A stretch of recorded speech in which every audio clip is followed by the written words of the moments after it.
I realize that I should probably say where the books go before I get too far down and then I forget what books I've already read.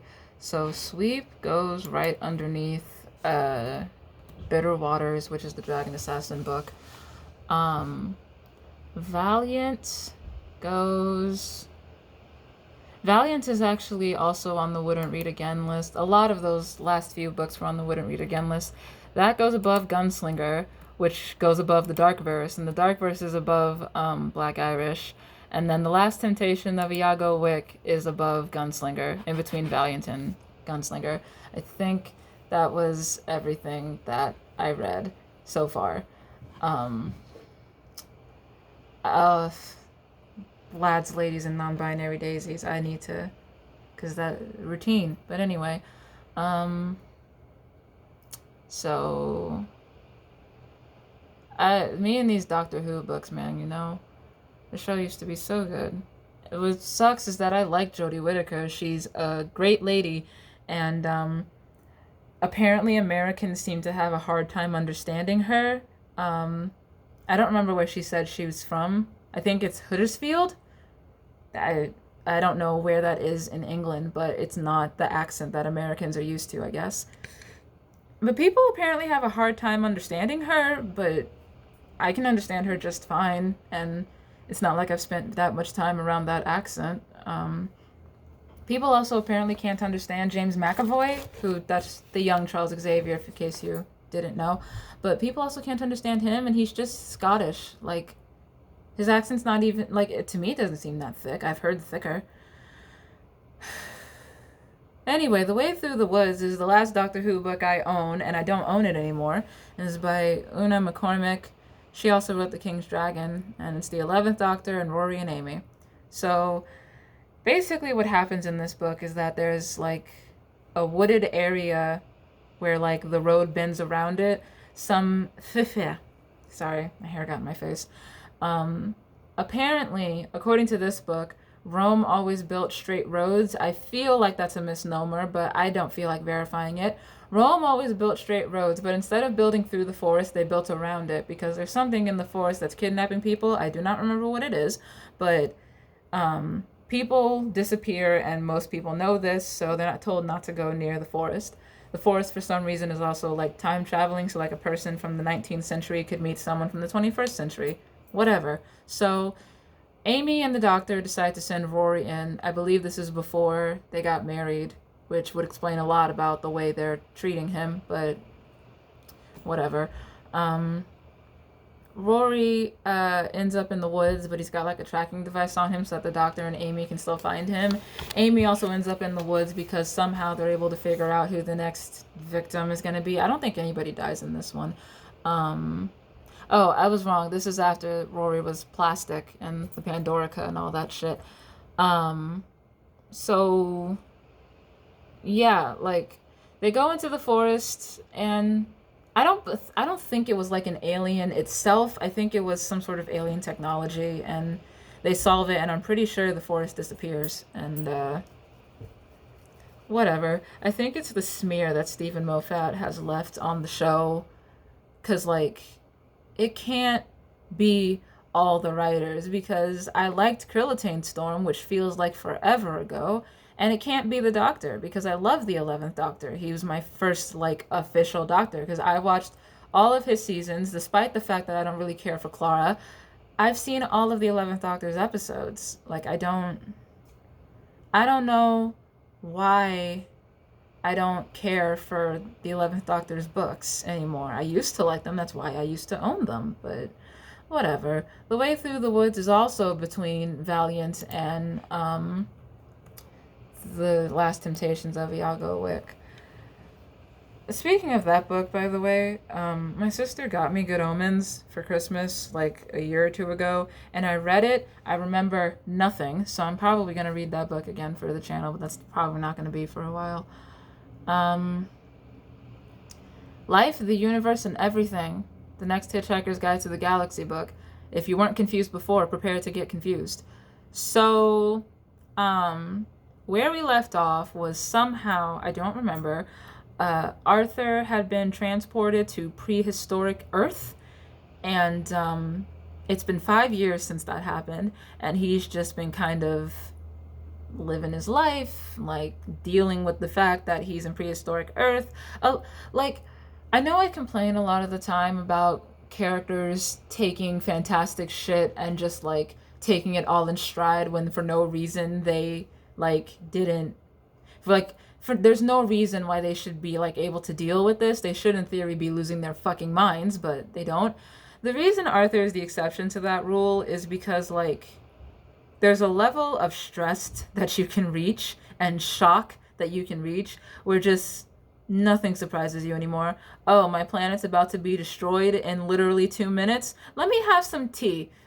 Which is what happens in that first book. He stalls the improbability drive because he asked it for tea, and the improbability drive couldn't figure out what tea was. So, yeah, it's, oh, mice built the planet Earth to try and figure out what the question is to the answer. All right. Like, I'm now on prehistoric Earth and have to try and live with dinosaurs? Cool. Arthur don't give a fuck. Arthur is a G. Arthur is a real one.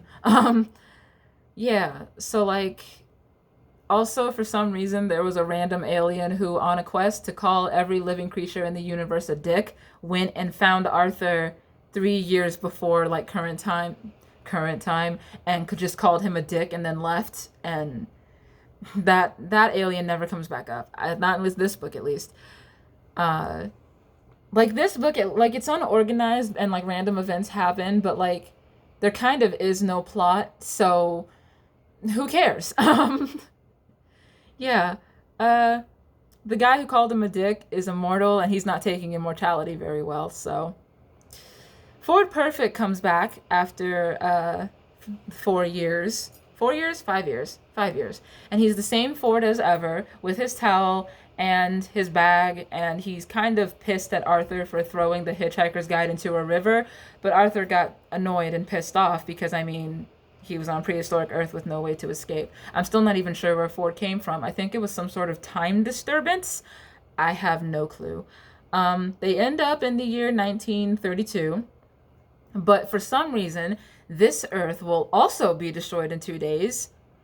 They find Slarty Bartfast. He's the guy who made the Earth for the mice. The mice commissioned the creation of Earth for, like, to answer the question. And we still don't know what the question is. The mice had to give their benefactor an answer, and they just decided on, oh God, I can't, 7 times 6. They decided on 7 times 6 because the answer is 42. They just decided that that's the ultimate question. Okay. And I guess their benefactor was satisfied with that because I don't think it ever comes up again. Like, the question and the answer come up again, but the mice don't. So, there are robots who abduct people while playing cricket. I'm not sure why. They just do. Now there's an ancient evil in this book. There's an ancient evil that Slartyfast, which is what I'm going to call him, he wants to confront it with Arthur and Ford. Ford is against it. Arthur doesn't really care. Arthur is like listening to the curse about the universe, I guess, being destroyed. Who even knows at this point? Like, it's kind of an oxymoron for there to be a curse about that when there's literally a restaurant at the end of the universe that people like go to and experience and have food there. It's kind of an oxymoron at that point, but maybe that's just me. I apologize for that view of the bags under my eyes. I don't know why I suddenly look so tired. Has nothing to do with the distress, but whatever. Also, somehow Marvin is back, and he's with a robot named Zem. Not like with the robot. I don't remember if the robot is a boy or a girl, but like he's just like their companion for some reason. He's as morose as ever because he's Marvin. And Slarty tells them about a group of people called the Cricket, but instead of being spelled cricket like with a C, like the bug or the game, it's cricket with a K, and like at the beginning. And that species was so disgusted with the rest of the universe that they decided that they were going to attack the rest of the universe, and they got defeated. So cool. Arthur meets a dude called Agrajag, uh, I don't know if anyone remembers, but I believe in the first book, there was a elephant that got created that was like in the sky, and that chapter is us finding out like the thought dialogue of the elephant as it's falling out of the sky, and by the time it realizes that it's falling out of the sky, it splatters onto the ground. Apparently that like being, I guess, has been reincarnated over and over and over again, and apparently Arthur has been killing that creature every single time that it gets reincarnated. Arthur doesn't know that he's been doing this. Like, the guy Agrajag, it sounds like a Daedric prince from the Elder Scrolls series. He tries to kill Arthur, but it doesn't work because the Arthur that we're currently following is not the Arthur that's going to kill this Agrajag. Who even knows? They find Trillian. I don't remember where she was. There's a group of soldiers who have the Heart of Gold, and they also have Zaphod and Marvin, and they end up on the planet where the Cricket people are. They don't want to continue the war that they started, and apparently the reason the war was started was because there's like a supercomputer named Hactar, Hactar. He's like in the atmosphere because he was a war computer, but they pulverized him, so now he's in the atmosphere, and he's been like trying to subtly get the Cricket people to start fighting again. But I don't know how much y'all know about the atmosphere of Earth, but the atmosphere of Earth is very, very far away from us. Like, it's way up there, and like, I mean, you know, I'm not good at science, you know what I mean, but like the upper layers of the atmosphere where Hactar is are like way, way up there, so he's not having an easy job of it. They convince him to stop, and yeah, Arthur stays on Cricket and he learns to speak to birds. Like, shit just keeps happening to Arthur, and it's really, really sad. But after this book, I'm going to need the wiki pages because this was the last book that I understood. I think the next one is So Long and Thanks for All the Fish, which is a message from the dolphins right before the Earth was destroyed. And I feel really bad for Arthur. I don't have much more to say than that, but like, he's just taking all of this in stride, and I feel like by the time the second year of living on prehistoric Earth came, you just accept it, because what are you gonna do? Like, at least the atmosphere is breathable. What are you gonna do, man? You don't have a time machine. You just found out that space travel was a thing, I believe, in book time, like, a week ago. So you had your planet destroyed. You had these really ugly aliens recite their terrible poetry to you, and no matter what response you gave, they were going to kill you. You were thrown a towel for some reason. The improbability drive. You witnessed the end of the universe. You found out that the Earth was created by mice as a commission, so that they could figure out what the question was to the answer of the universe, and the answer is also apparently 42. And like, and then you got transported back to prehistoric Earth, and then to 1932. And then we're told about an ancient, like, evil curse that was going to destroy the universe, but I guess not, because that shit never comes up again. And like, what are you even gonna do at that point? I just would have given up, like, which is what Arthur's done. He's just accepted it. There's a level, like, part of the reason I think Arthur accepted it, though, is because it's like, what are you gonna do? You can't.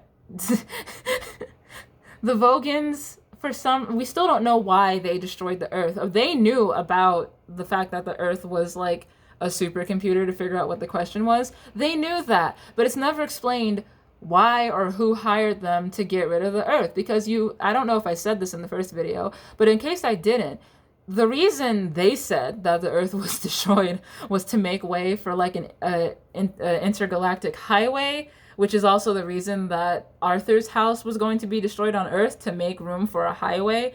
And the Vogons claim that they were told about it because it was on like their community bulletin board. Apparently planets have community bulletin boards. I don't know. I'm frankly just here for Arthur at this point. Like, when there are chapters that don't involve Arthur, I don't care. I don't really care about Zaphod. I still don't really understand what his whole deal is, but it's a shocker that I understood anything that happened in this book. So, yeah, this book goes between, oh, I forgot to mention that. Mockingjay, because I finished it for this one.